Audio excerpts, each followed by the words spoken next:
Good morning, and welcome to Talk of the Town on 99.7, 1450 WHTC and WHTC.com. We welcome you to Talk of the Town for this Tuesday, September the 1st. I'm Gary Stevens. First Tuesday of the month, it's our Feel the Zeal Day. We spotlight the city of Zeeland. We'll have the Yard and Garden Hour with the Master Gardener, Jan Musin from the Brine Seed coming up after the 10 o'clock news block. Patty Vanderberg will be joining us in about an hour with what's new around Holland. And we'll have a little bit of open line time following the 11 o'clock news block. But our first segment on the first Tuesday of the month usually is devoted to dealing with issues in the city of Zeeland. We talk to its mayor, Kevin Klynstra, on the other end of our Zoom connection. Kevin, good morning and welcome back to 99.7 and 1450 WHTC. Good morning, Gary.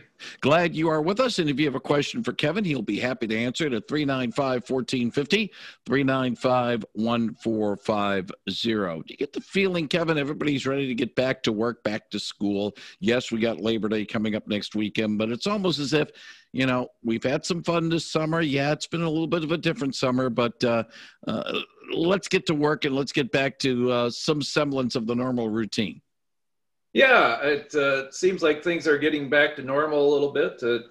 I took a walk this morning and saw the kids at the different bus stops around town, and a little different that most of them have face masks on. But other than that, yeah, it looked like a normal beginning of school year again. Yeah, school year is back, and the municipal year is starting to come back a little bit, although many of the events that we would normally be talking about in the first meeting in September for us is not going to be there. The Oktoberfest, the Pumpkin Fest, many of the things that would normally be a staple, just not there. But at least, you know, people are getting used to some of the changes. And I would guess in Zeeland, many of the businesses are very pleased that they're able to have, shall we say, extended hours or extended venues to be able to serve their customers in a safe way. Yeah, like I said, downtown especially, it seems to be getting back to normal. Got a few places that haven't opened up. Triple Route was open, then they closed, but hopefully they come back and as strong as they were before when they do open. So yeah, it's it's hurt some people more than others. Some of the restaurants have taken advantage of the outdoor seating, and that's good. Some of them still are inside, but all in all, in the city, it looks like things are getting back to normal. So tonight actually, we have our Sounds of Summer concert, our first one. So that'll be at the Lawrence Street Bowl, and hopefully the rain holds off. You said that it was chance of rain this afternoon, so stay tuned, and hopefully that'll go on tonight. I know maybe not to your particular bailiwick, Mayor Kevin Klynstra, but the logistics certainly have to be a lot different for events such as the one scheduled for tonight, because of the fact that you want to keep people apart, keep them safe, but still be able to enjoy the concert. Yes, and Carrie Van Dorp's been working hard at that, and I think she's got it figured out. There'll only be one entrance that you can go into the bowl, and it's only for 100 people. So there'll be, social distancing, of course, and you'll have to wear a mask as you're waiting to get in. Once you're seated, you can take the mask off if you wish. And so again, somewhat normal, but maybe our new normal, we should say. Have the scheduling and maybe, the briefings that some of the city officials have given you and other members of the council, Kevin Klynstra, how far up have it gone where the leaders are saying, we've got to postpone this or change this? Has it gone through the end of the year yet, or is it still a wait and see over some of the later activities later on in the year, most notably some of the activities around the Thanksgiving and early Christmas time? Yeah, I think it's more of a wait and see. And I haven't heard yet about what would happen with the Field of Zeal Giving in December. I would imagine if it stays like it is, it probably won't go into effect. But we'll see. You know, maybe things will change, and the amount of people getting sick has gone way down. So maybe things will open up even more. So we'll, like I said, it's kind of a wait and see policy. I sort of used the term when I chatted earlier this morning with Zeeland School Superintendent Cal DeKuyper. Two key words is agility and flexibility right now for school officials, because they don't know from one day to the next if they're going to be able to continue their classes or be able to have to go everything online. City leaders are in that same boat, I'm afraid, too, there, Kevin. Yes, you're right. And our staff at City Hall has done a tremendous job at being agile and be willing to change at the last moment. And they've done a good job of keeping everybody informed on what's going on. And I'm sure they'll continue that. If you have a question for Zeeland Mayor Kevin Klynstra, we'll be happy to answer it at 395-1450, 395-1450. Have we gotten to the point yet where you can have council meetings in person, or is it pretty much still all virtual meetings for the council? No, we actually, Gary, we started having in-person meetings in June already. So June 8th, I think, was our first one. And it's gone well. We don't allow visitors in. If you want to just visit, you have to do it through the phone or WebEx. And but other than that, they keep us 6 feet apart, and yeah, it's gone well. In fact, I would prefer it that way.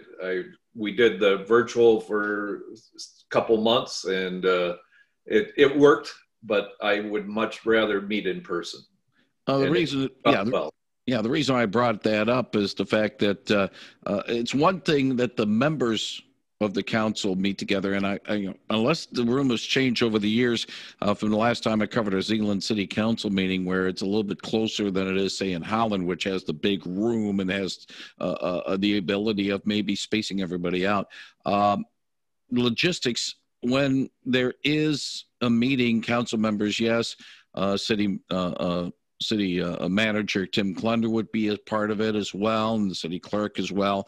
But when there are presentations to be made, is that being done virtually, or can people say if they are making a presentation, maybe for a zoning variance or for another issue, would they be allowed in the matter, or would they have to still be virtual in that regard? Some of them are virtual if they wish, but with the Planning Commission, as you said, we've had a couple things that they needed to present to us, and they came in person. And again, face mask required, and it's worked well. But with the Planning Commission, seeing we have more members, we've been meeting at the community center, and we're a little more spread out there, and it's worked well. But in City Council, we've changed how we sit a little bit.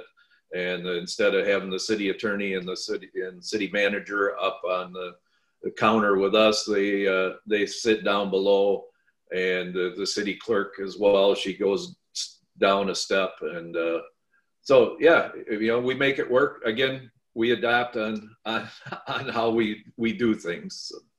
If you got a question for Zeeland Mayor Kevin Klynstra, he'll take it at 395-1450, 395-1450. The Zeeland City budget and the spending year is already underway. But how much is the city sort of waiting to see what exactly will happen from Lansing? Because the fact that by the end of this month, if there is no budget agreement among state lawmakers for fiscal 2021, state will shut down its operations in terms of state government on September 30th. How much of a concern is it for local governments such as Zeeland, because the fact we don't have a spending plan yet in place for fiscal 2021 in Lansing? Yeah, Gary, we've gotten lots of cuts from the state over the years, starting in early 2000s already. And what we get from them has gone down quite a bit.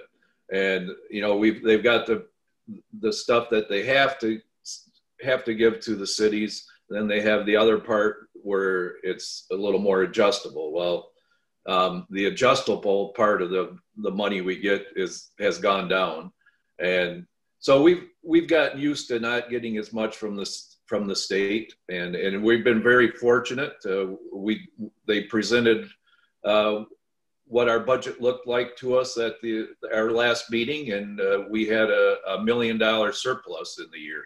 And it's not to say that we made the budget way too big to begin with. It was mainly because we did not do some projects, but we were fortunate through all this that we still had a surplus in our budgets. So just again, credit to the staff. They always do a good job, and our finance director, Mr. Plackmeyer, he always budgets conservatively, and which helped us out now this year with the COVID. All right, let's talk about the spending plan for a moment, Kevin Klynstra, in the sense that what are the biggest needs that Zeeland needs to address, no matter whether or not the funding from the state comes in as expected, less than expected, and all that? What are the key things outside of the basic services, fire, police, and all that? But what are the key things maybe this year, for this fiscal year, that need to be addressed in the city of Zeeland that this budget will be able to address? Well, we put the snow melt on hold for a while. We had one meeting with the snow melt committee, and then right after that, the shutdown happened. So, and we didn't discuss it anymore after that. So, but now seeing we had surplus in the budget, and we could stick a little bit more away for the snow melt, that probably will be one of our priorities for the year, to get that straightened out and see, what the merchants are thinking.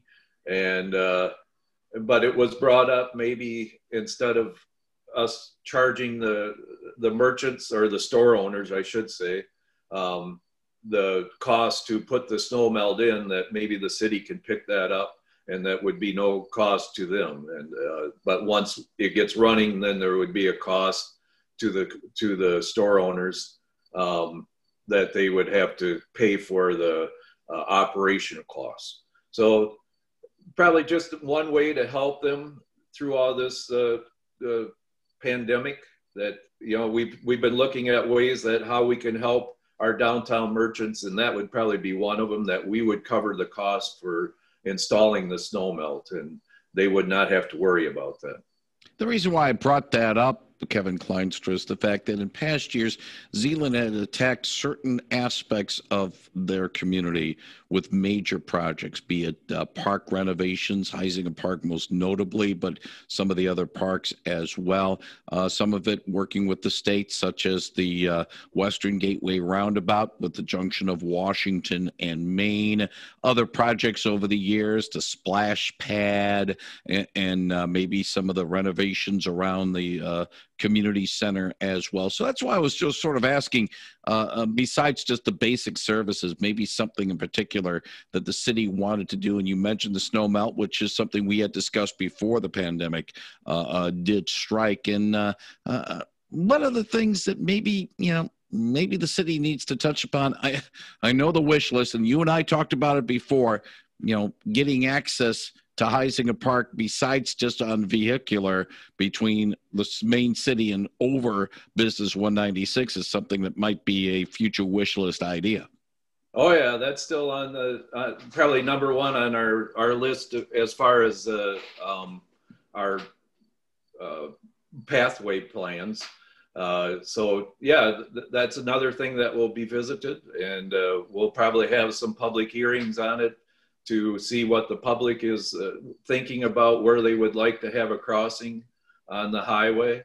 And yeah, so that's probably a little bit farther out than what the snow melt is. But yeah, it is up there on the list of things to do. We want to implement this this non-motorized pathway plan that we have and get the ball rolling on that. All right, I'm going to do one more thing, and then we'll take a break, Kevin Klynstra. I'm just sort of thinking out loud. Correct me if I'm wrong. The majority of the area north of Heisinger Park, north of the Business 196, is residential. Most of the commercial traffic, most of the commerce traffic is in the downtown area to the north and east of that particular area. Do you get a sense that perhaps if there is going to be some sort of pathway to connecting this main part of Zeeland to Heisinger Park, that's going to go into a residential area, and maybe some of the residents going to say, hey, wait a minute, we like having a quiet neighborhood. We don't want to have a lot of people storming in and about in that particular area. Again, I'm just thinking out loud, Kevin, and just looking at the logistics of that whole situation.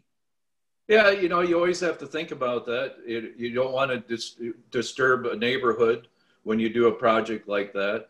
And so, yeah, we'll have to talk to a few people, probably MDOT. You'll have to talk with MDOT on how we would do that with putting a crossway across the highway, either above or below. So yeah, we've got lots of logistics to look at before we start a project like that.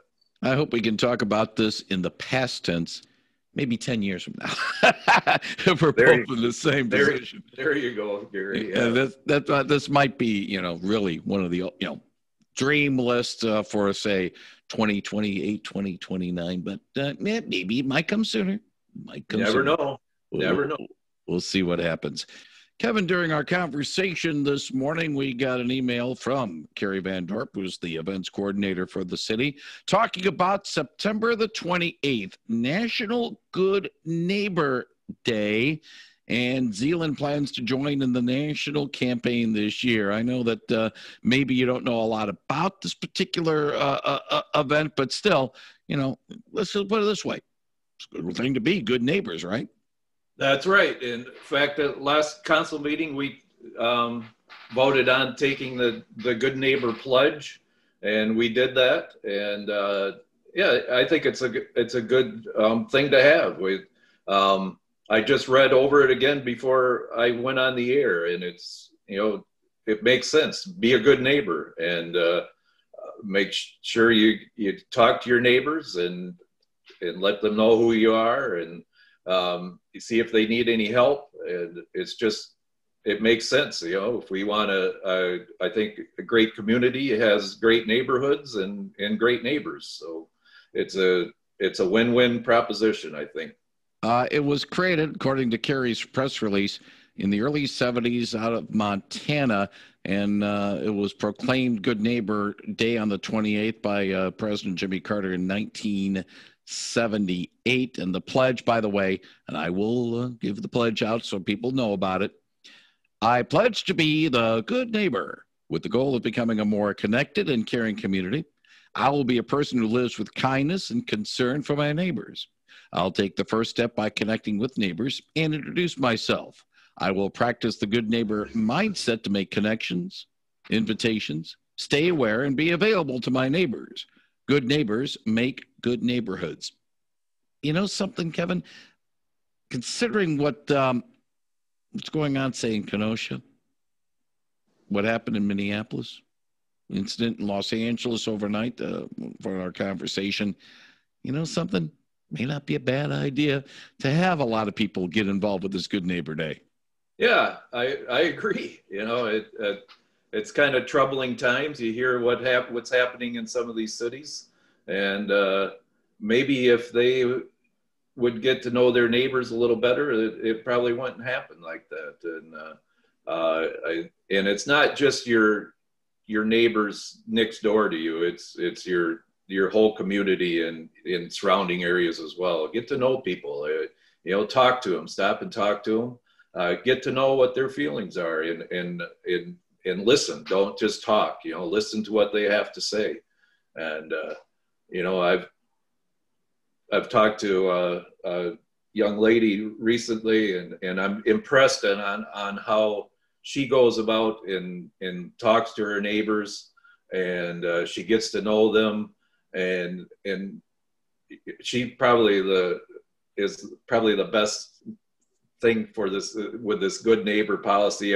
Everybody should follow the way she treats her neighbors, and I hope to do the same things. Let me add one more thing from Carrie's press release. The Good Neighbor campaign, Good Neighbor Day campaign begins today, September 1st, for opportunity for Zeeland community members to pick up a pennant flag to proudly display outside of their home to show that they are going to take steps to be a good neighbor. The pennant flags are located at City Hall as well as the Howard Miller Community Center. And along with the pennant flag, participants will receive a list of Good Neighbor Day ideas. Community members will have until September 28th to return the completed form in order to be listed on a plaque displayed downtown that proclaims they have made the commitment to be a good neighbor. Completed forms can be turned on to either City Hall or the Howard Miller Community Center. Some examples of suggested actions, Kevin: help your neighbor with yard work, handwrite a note of appreciation, offer to run an errand, pick up litter, reduce your speed on neighborhood streets, and clean up after your pet. You know what? That sounds like common sense ideas to me. Yeah.